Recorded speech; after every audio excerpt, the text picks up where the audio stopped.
तो दोस्तों आज हमारे पास इलेक्ट्रीशियन थ्योरी फर्स्ट ईयर का निमी क्वेश्चन है, जिसमें आपका टॉपिक है मेजरिंग इंस्ट्रूमेंट यानी मापक यंत्र। तो आज का पहला आपका क्वेश्चन है कि एक संकेत उपकरण में पॉइंटर को शून्य स्थिति से स्थानांतरित करने के लिए किस बल की आवश्यकता होती है, यानी जीरो से, ठीक है, जीरो से मैक्सिमम पर ले जाने के लिए कौन सा बल का आवश्यकता होती है।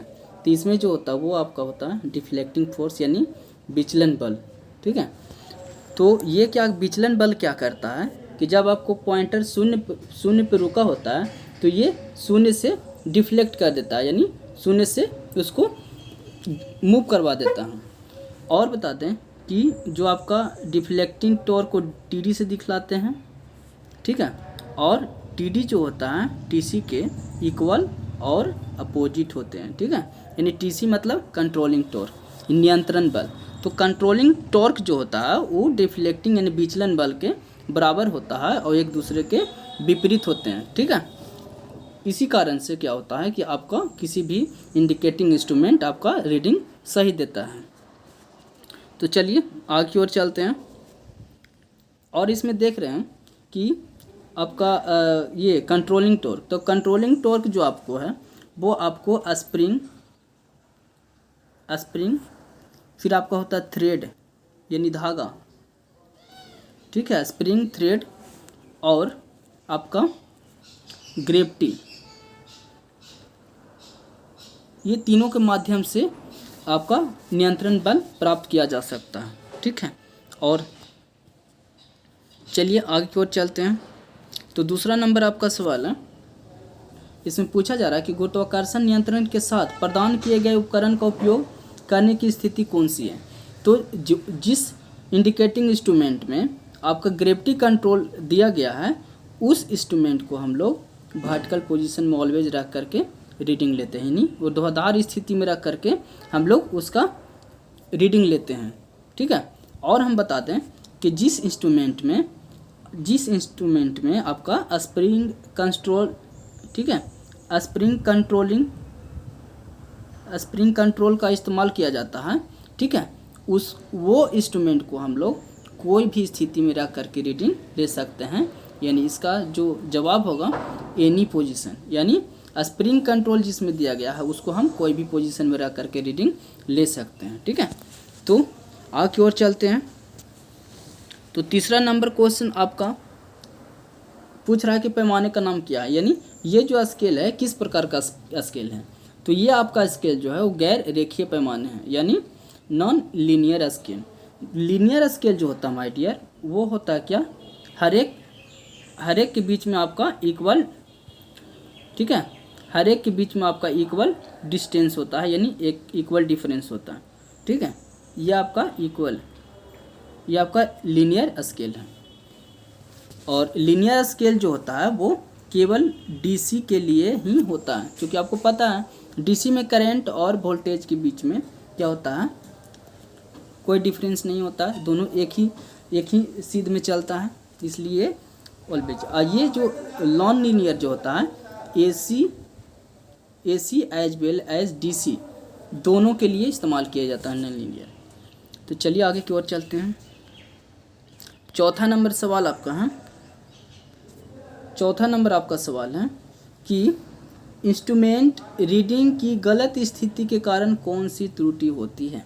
तो सबसे पहले समझने वाली बात है कि कहाँ त्रुटि हो रहा है, तो इंस्ट्रूमेंट रीडिंग में, यानी इंस्ट्रूमेंट की गलती के कारण जो आपका एरर आता है उसको हम लोग कहते हैं, क्या कहते हैं, डिवाइस एरर कहते हैं। लेकिन आपका जो आप किसी भी इंस्ट्रूमेंट को आप रीडिंग ले रहे हैं इंस्ट्रूमेंट से और जो गलती आपसे हुई हो उसको बोला जाता है ह्यूमन एरर, यानी व्यक्ति द्वारा किया गया गलती को ह्यूमन एरर कहा जाता है।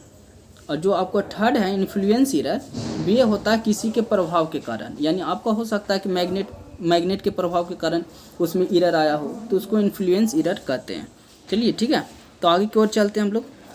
पाँचवा नंबर सवाल आपका है, पाँचवा नंबर है कि 1 ओम और 1 ओम से नीचे की प्रतिरोध को मापने के लिए किस उपकरण का उपयोग किया जाता है, ठीक है।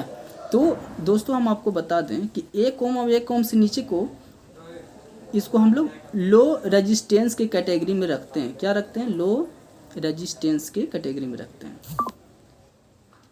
और जिसका वैल्यू 1 ओम से नीचे, 1 ओम से नीचे की ओर होता है। और इसको मेजर करने के लिए हम लोग केल्विन डबल ब्रिज का इस्तेमाल करते हैं। अब देखिए इसमें ऑप्शन क्या दिया है, ऑप्शन के हिसाब से होगा ना, तो ऑप्शन सी आपका सही है, सीरीज टाइप ओम मीटर। अगला क्वेश्चन आपका 6 नंबर क्वेश्चन आपका कि उन्नत मेगा ओम मीटर में प्रदान किए गए तीसरे सिरे का उद्देश्य क्या है। यानी एडवांस मेगा ओम मीटर में जो थर्ड टर्मिनल होता है, दिया जाता है थर्ड टर्मिनल, उसका क्या उद्देश्य होता है? तो ये क्या करता है? Get accurate reading without oscillation, यानी बिना दोलन के रीडिंग को प्राप्त करता है। ठीक है। अगला 7वां नंबर क्वेश्चन आपका है कि शंट प्रतिरोध सामग्री का क्या नाम है। ठीक है, यानी ये शंट रेजिस्टेंस मटेरियल जो दिया गया है इसका क्या नाम है? तो ये है आपका मैग्नीन। ठीक है, ये मैग्नीन मटेरियल है। 8वां नंबर सवाल आपका है, ध्यान से देखिएगा। जो इस चैनल पर नए हैं प्लीज़ मेरे चैनल को सब्सक्राइब कीजिए, लाइक कीजिए और बेल आइकन को दबाना ना भूलिए। तो आपका 8वां नंबर सवाल है कि चल कुंडली मीटर के एक समान पैमाने पर होने का क्या कारण होता है। ठीक है, यानी what is the reason for moving coil meter having uniform scale. ठीक है, यानी मूविंग कॉइल का जो आपका स्केल होता है वो कैसा होता है? तो यूनिफॉर्म होता है, यानी रैखिक होता है, रैखिक। तो इसका कारण आपका है कि deflecting torque directly proportional to current. तो जो डिफ्लेक्टिंग टॉर्क होता है माय डियर, वो क्या होता है? डायरेक्टली प्रोपोर्शनल टू करंट होता है।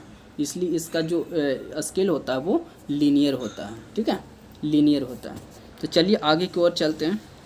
तो 9वां नंबर आपका सवाल है कि यदि ऊर्जा मीटर डिस्क बिना किसी लोड के लगातार घूमती है तो कौन सी त्रुटि होता है।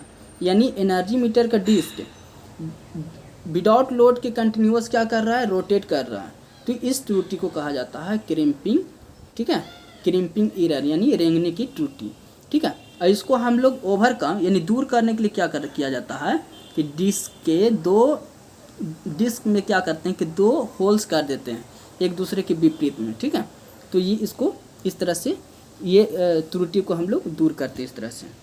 चलिए 10वां नंबर सवाल आपका है, इसमें पूछ रहा है कि यदि सीटी का द्वितीय खुला रखा जाए तो इस पर क्या प्रभाव होगा।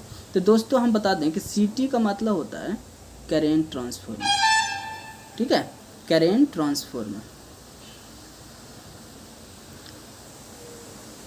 जिस करेंट पर हमारा अमीटर काम करना बंद कर देता है, ठीक है, वहाँ पर हम लोग सीटी का उपयोग करते हैं। और सीटी क्या है आपका? है प्रोटेक्शन डिवाइस भी है, यानी सुरक्षात्मक युक्ति भी है।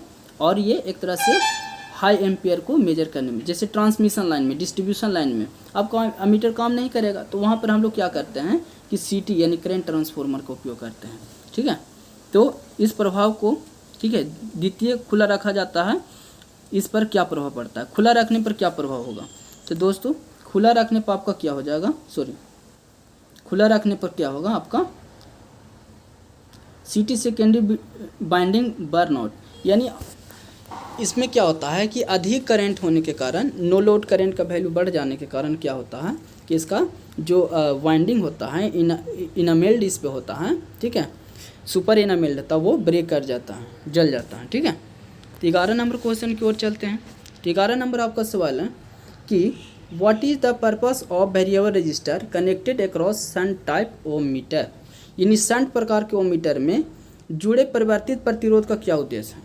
तो इसका उद्देश्य adjust the pointer to the zero adjust, यानी पॉइंटर को शून्य संयोजन में समायोजित करना। ठीक है, 12वां नंबर सवाल आपका है कि मापने वाले उपकरणों में नियंत्रण स्प्रिंग बनाने के लिए किस सामग्री का उपयोग किया जाता है। यानी कहने का मतलब जो कंट्रोलिंग टॉर्क के लिए जो स्प्रिंग इस्तेमाल कर रहे हैं वो किसका होता है? तो ये आपका होता है फॉस्फर ब्रोंज का। ठीक है, ये फॉस्फर ब्रोंज का होता है और ये फेरोमैग्नेटिक नहीं होता है। तो दोस्तों आज के लिए इतना ही, धन्यवाद।